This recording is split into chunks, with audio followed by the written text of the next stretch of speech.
Diperiksa 3 jam, Ayu Aulia dicecar 12 pertanyaan atas laporannya terhadap Ade Ratnasari.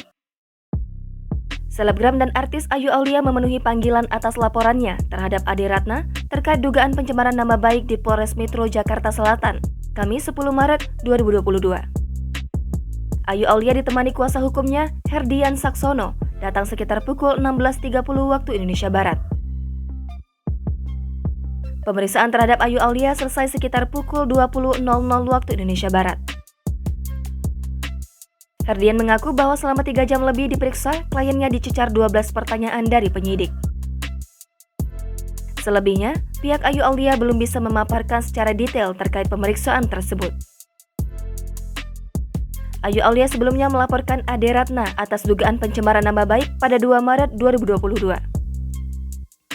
Ia melaporkan Ade Ratna atas dugaan pelanggaran pasal 310 dan 310 Junto, pasal 27 Undang-Undang ITE, pasal 45 Undang-Undang Ayat 2. Seperti diketahui, Ayu Aulia dan Ade Ratnasari terlibat aksi saling lapor. Awalnya, Ade Ratnasari melaporkan Ayu Aulia atas dugaan penganiayaan di Polsek Setiabudi. Belakangan, laporan tersebut ditangani oleh Polres Metro Jakarta Selatan. Tak terima, Ayu Aulia kemudian melaporkan balik Ade Ratnasari di Polres Metro Jakarta Selatan atas dugaan pencemaran nama baik.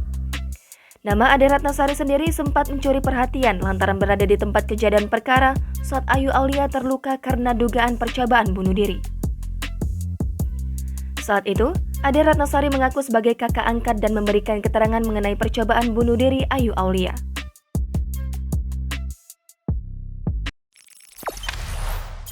Jangan lupa subscribe, share, komen, dan like ya!